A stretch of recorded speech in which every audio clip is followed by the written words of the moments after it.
Ladies and gentlemen, boys and girls, we're back. Short hiatus. 2 League Unlock. Eric and Mark here with you guys. We missed a little bit since the last time we did a show. We had Canadian Thanksgiving, so we did miss the first day of the World Championship. And I gotta say, 8 games on the main stage. This is a marathon. It's definitely not a sprint, Mark. 8 games of play-ins felt like a lot, but they're play-ins. Sometimes it's over before you can blink type of situation. Not exactly the same with some of these group stage games. Man, it is a marathon to go through, and you know what? From a fan perspective, having a blast. Lots of fun games to do. But let's get into it. There's too many games for us to even recap day 1, so we got to go right into day 2. Maybe we'll recap, when the day off in between the 2 groups are broken up. But we're going way back. You might not even remember. The game 1 on game 2. We had T1 versus EDG. The rivalry, both of them looking 1-0. Sub 20-minute game against DFM for T1. In game 1, EDG kind of smashed 100 Thieves. And I don't think people saw this one playing out this way. Scout Silas. You draft Scott Silas into a Shen and a Twisted Fate, and he's going to have a fun time. Oh, man. You see that Shen pick come through, and you're saying to yourself, absolutely, thank you for a little bit of an extra shield and a TP. You see that shield? It's like a full health bar. I know that you're putting that shield on a regular health bar member, it doesn't seem that big. You're putting it on someone that's in danger. All of a sudden, that is the life and death change right there. And absolutely piloted and picking the ults to perfection from Scout. Man, this has been a story years in the making, having Scout been the substitute, being the one studying behind Faker back in the SKT days, getting his chance now against the biggest player in League of Legends, and he does not miss, making sure that he puts on an unbelievable performance, helping EDG to the victory. And second straight game, we're getting Gumayushi in the bot lane. The Ziggs, though, not a pick I want to see him on ever again. No, and you know what? To be fair to him individually, I don't think that I was going to want to see Teddy on the Ziggs in any other type of realm as well, finding that result. Doesn't but fit I think the T1 playstyle. I haven't seen it work out with T1 so far in any other times that they've picked it out, and especially the way that EDG was prepared to play against a Ziggs and how much they punished all across the map, not just the Ziggs. It's back to the drawing board for T1 if they want to, challenge for that top spot in the group. And with that, they drop to 1-1. EDG stays perfect at 2-0, the only perfect team in that group. Then following up, we had another team trying to stay perfect, Damwon versus Rogue. This was a fun one because it looked over. Khan on the Jax is getting a couple of solo kills, and you have a scaling comp, really, for Damwon when you throw in the Jax, you've got a Rise, you've got an Aphelios, and they had a 6k gold lead at 15 minutes. So this is done. Let's go to the next one. Except Hansama had different ideas. Hansama has some different ideas, a little bit of disrespect, a little bit of carelessness once you were so far ahead. From Damwon? Never. They would never do that. Absolutely, and you're right. It is Hansama that capitalizes for Rogue, and not just once, not just twice, a couple times. He's able to be that focus point, turning around a couple fights and a couple skirmishes in the favor of Rogue. This game went a hell of a lot longer than it ever should have been. And I know that Yuumi is stealing the headlines for disgustingness in the bottom lane, but this Nami Lucian bot lane that we're seeing is absolutely disgusting in its own right, dominating some of these 2v2s. I think that's the biggest thing, is when you examine the duo of Lucian and Nami and what they can provide, the bullying, lane bullying from Lucian, the sustain, the healing coming across from the Nami. There's a lot of playmaking that can happen in those 2v2s, and especially, as you mentioned, drafting Yuumi, picking the champions that are in favor in the bottom lane right now. A bully duo like the Lucian and the Nami can take over, and absolutely seeing it have that effect so far on day 2.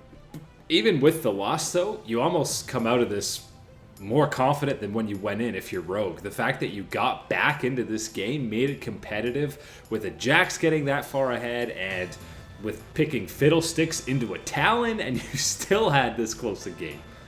Yeah, this type of fight back, this type of, backbone that you show in this group absolutely does bode well for Rogue, in the sense that, yes, this might not turn into that number one in the win column that you're still looking for. But it absolutely provides that fight in the group and that confidence heading into your next game, that you can find that other result, that you can turn it around if you put together a lot more of that play that you had when things were going right to extend the game against Danmore. Combine that with the stomp against Cloud9, and honestly, the Rogues already exceeded expectations, and they haven't even matched up against FPX yet in this group. Then we move to Hanwha Life versus PSG. Hanwha had that game one against Fnatic where Bwipo was styling on them in the early game in the jungle, and then Hanwha Life bounces back. Well, this game looked more like Hanwha Life pre-Gauntlet era in the LCK. I think anybody that had, the highest of hopes for Hanwha Life, this is your biggest fear, is seeing them fall back down to earth, back down below earth, I'll say, with this level of play, with what we saw. These were the errors that came up far too often during the regular split for Hanwha. The things that, you're looking at Morgan, you're looking at Willard, what was going on. Who knows what's going on? The only one that really knows might be Willard. And I can tell you what, if you find out that answer, I don't think you're going to like it either. It was exactly the case of what we had seen earlier in the LCK, because you had Chovy single-handedly getting a 20-30 CS lead. You had the Draven Pike bot lane of Hanwha Life that was getting super far ahead. Yes, Def didn't cash in on a kill yet, but he was up 30 CS. They were stomping the bot lane, and 2 out of 3 lanes doing so well, Hanwha did nothing with it. Yeah, and again, you do nothing with it. A team like PSG is definitely talented enough. All these type of things, and the showing, obviously, even day one, not what you would have expected, but certainly more than enough given the windows in this game to make it interesting and to take it to the points where they are able to win the fights. And the Gwen was absolutely disgusting for Hanabi in this game. I love when a 3-man gank comes and she just immunes literally everything. Oh, don't you love 200, 300, 2,000 years, whatever it is from Riot Games? It's one of those ones where you could see the setup happening for this dive, and all along, it's this big red flashing light saying, don't do it, it's Gwen. You know what they built into her kit. This can turn around very, very badly for you, and of course it did. We need to make a poll of which champion do you want to see the least on the Rift. Throw in Gwen, throw in Yumi, of course, Talon jungle, Tryndamere mid, and they're all forefront at the meta right now. Isn't that the beauty of League of Legends right there? Oh, it's the beauty of... I don't know what the Ardent Sensor is going to end up being for this Worlds, whether it's Tryndamere mid, Yumi existing. It's not going to be an item, but it's definitely going to be a character. And talk about level, or day one, overreactions. It was PSG, what a terrible pool 1 seed. Hanwha Life, the LCK, is going to get all 4 teams in the semifinals. And now day 2, completely flip all that, right? Yeah, and it is that great reminder that, you know what? You got to take it a day at a time. Can't put too much ahead of yourself. Can't come to too many conclusions. Yes, as the days goes on and the matches goes on, we get closer towards those all-important group days where you have the group decided. But yeah, absolutely not deciding on anything given day to day.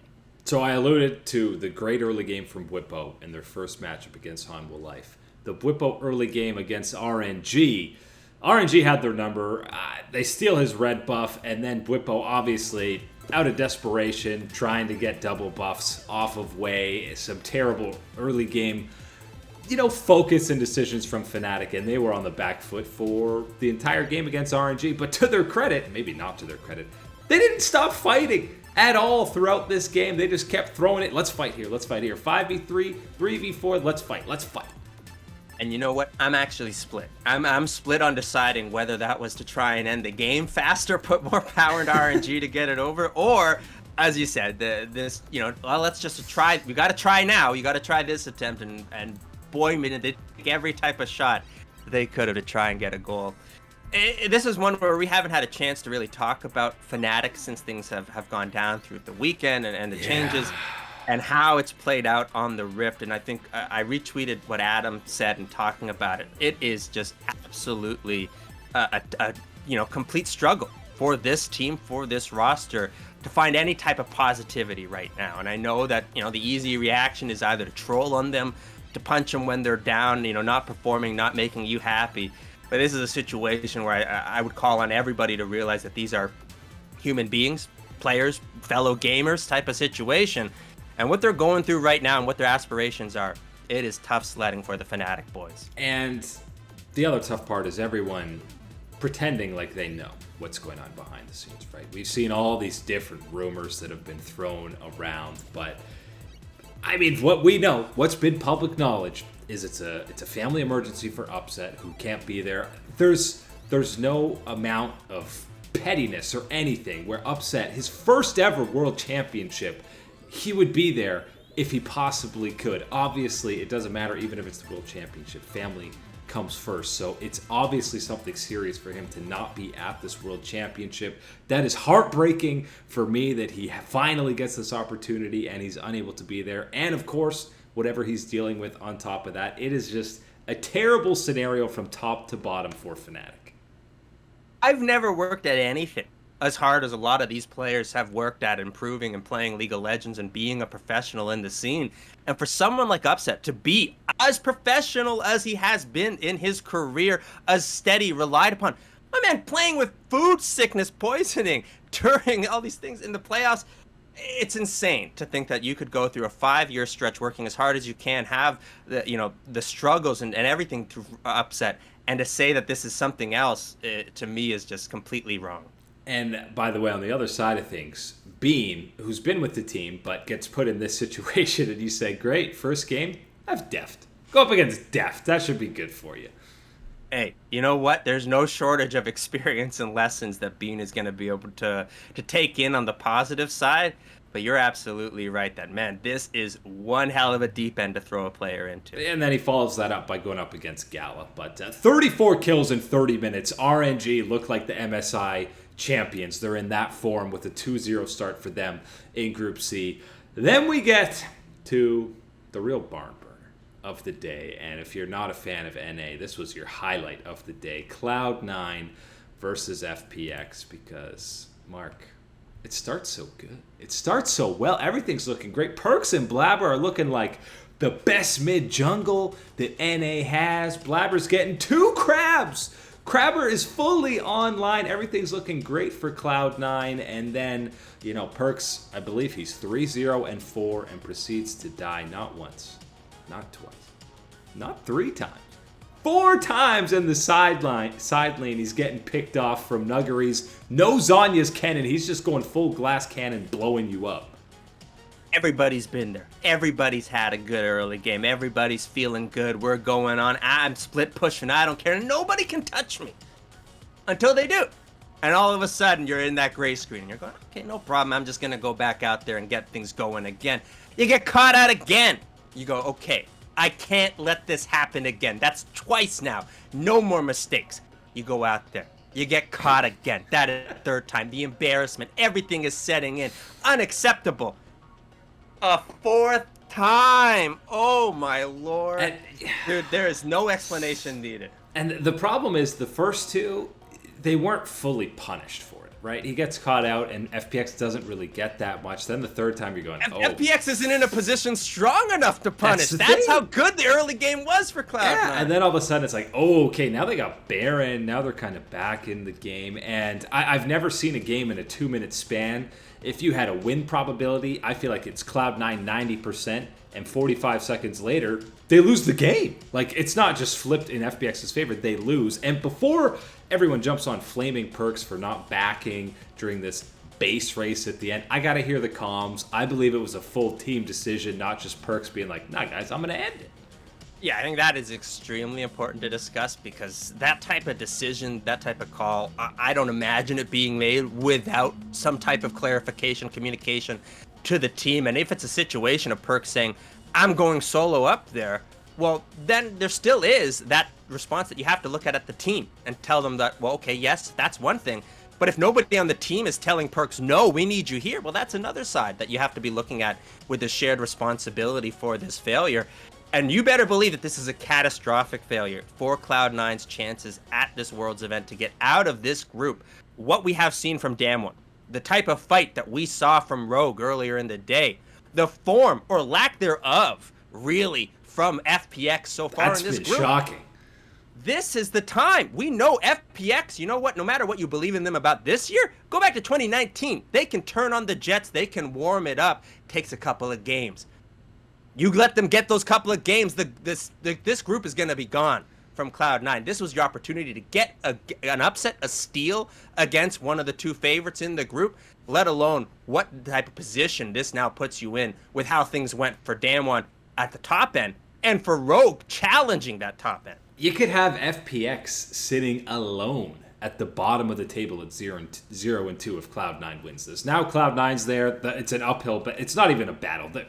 I'm going to say it, Mark. They're done and dusted. They're not coming back from 0-2 now in this group. There was already a 1% chance of them getting out. Get those plane tickets, Jack. Book them now. They'll be cheap. Please.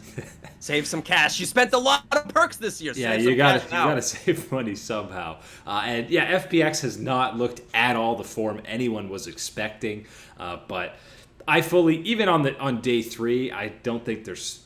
Maybe they even lose to Rogue. I could even see in this form, I could see them being 1-2. But on the day where it's going to be all Group B or Group A, all the group of death, FPX is going to bounce back. I guarantee that. And that's why it was so critical to get this upset, to close things out on FPX, not only on what FPX is going to do, the potential for Rogue. That is the situation. You could have made this group totally up for grabs. That second spot, if you shook things up with this win, and we won't know what will happen because, hey, they didn't get the win. They didn't get the win. FPX 1-1. Cloud9 goes to 0-2. But don't worry, NA fans.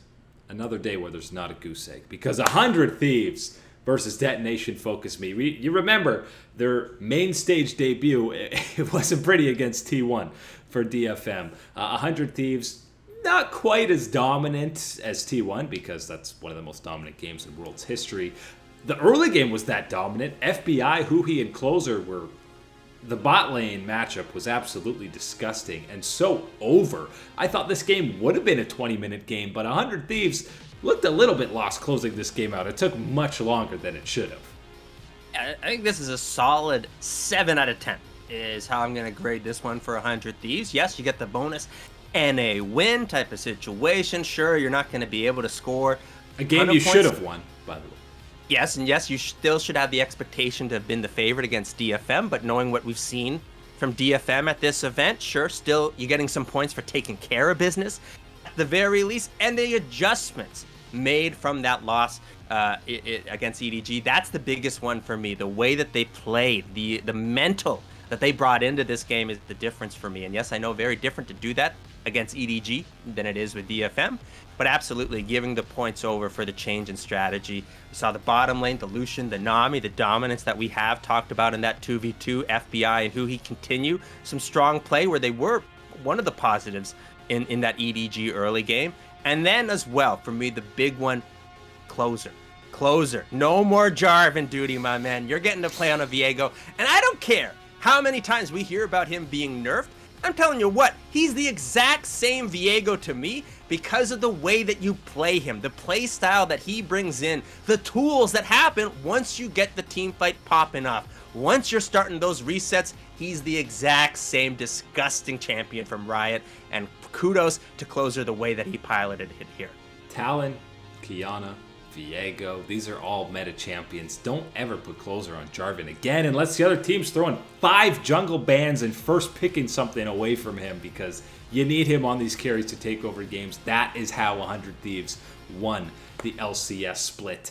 The most back and forth crazy game of the day was absolutely Mad Lions versus Gen G. I think Gen G showing up in a big way against LNG. Everyone was thoroughly impressed with the LCK as a whole on day one. This is what happens when you underestimate Gen G in particular. We get BDD on Azir, and it was a treat to watch in this game. Both of these teams known for their incredible team fighting, and it absolutely showed in this game. Man, what a treat. I love you mentioned BDD on the Azir. I swear, there's a lot of fantastic Azirs that we get to watch all throughout the year across the different regions. Man, BDD is one of the smoothest Azirs that we get to watch, 100%. my man. Absolutely knowing how to move on the Emperor of the Sands, and you saw it in that early game, putting the pressure on these Mad Lions. And I got to tell you what, my man, the job that Armut and Kaiser were doing in mitigating that type of pressure, keeping the Mad Lions within striking distance, within any type of, a competitiveness when you got to those later team fights. Absolutely deserving credit to those two. And, even regardless of how good Gen G looked in the early to mid game, I thought it's Mad Lions' game. Armut's on Wukong.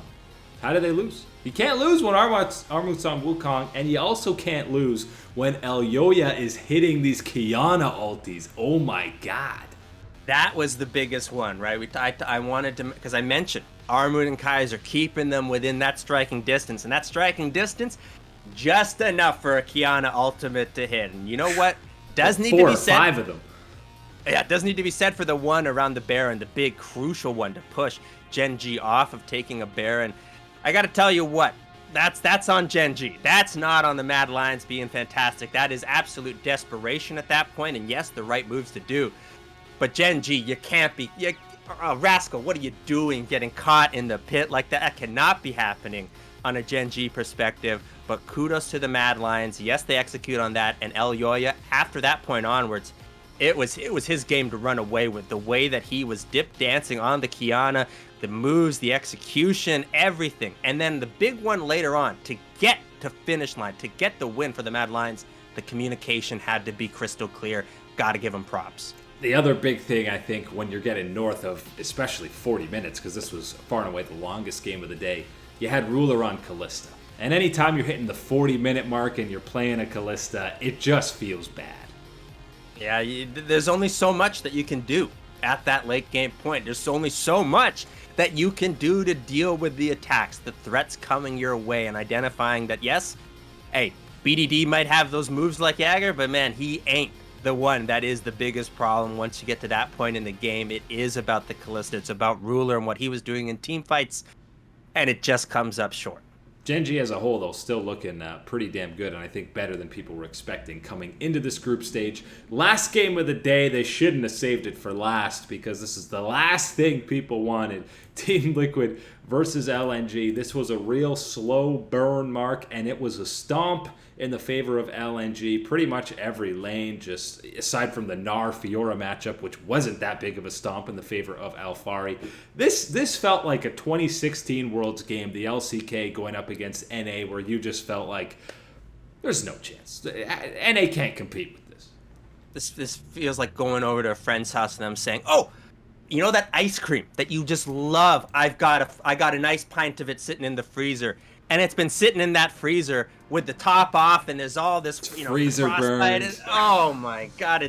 No, you don't want any of that. That's what this game was. I thought I was getting some ice cream, an LNG TL fight, and oh boy, it was not what we wanted whatsoever. And I gotta say, right out of the gates, this is not about Santorin individually. This is about the champion pick.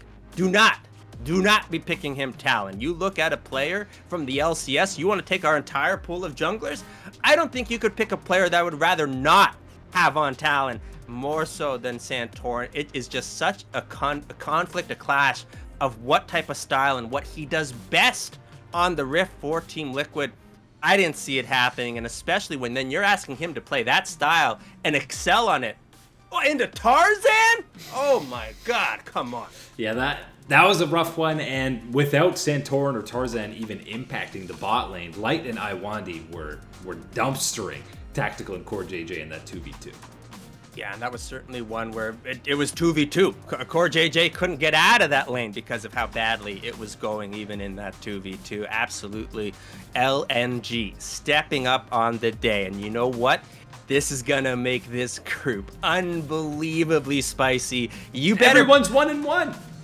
Get 2 foldy sheets out, my man, because it is gonna be tiebreaker central coming up this weekend. Yeah, everybody 1-1 in that Group D, so it is almost guaranteed a spicy finish at this point. Obviously, Kobe and Dracos were great on that cast, saving a blowout game, but we got to shout out. They didn't know Loonies and Toonies were from Canada, Mark. What's going on? Hey guys, I know we're not the biggest players around the world, but look, I will defend that we get it right when it comes to $1. You don't need a bill for that. Just grab a good old loonie, and if you got 2 loonies, you got a toonie. It's as simple as that, folks. You guys work with Canadians. Kobe's been to Canada for some of these. You never used any change there? Come on. Hey, mate. He's all plastic. He's all credit cards. My man's a big shot. They were great in those last games. Hopefully Kobe gets some sleep so he's better for day 3. Feeling better. Not that he was great on cast. Love seeing him sleep deprived. But day 2, whew, that's a doozy to get through. And we do it all again for day 3. The last time we will have 8 games on the slate, but we will be here to recap all that for you guys. That's it today for League Unlock. Eric and Mark here with you guys. Thanks for hanging out. We'll catch you on that flippity flip.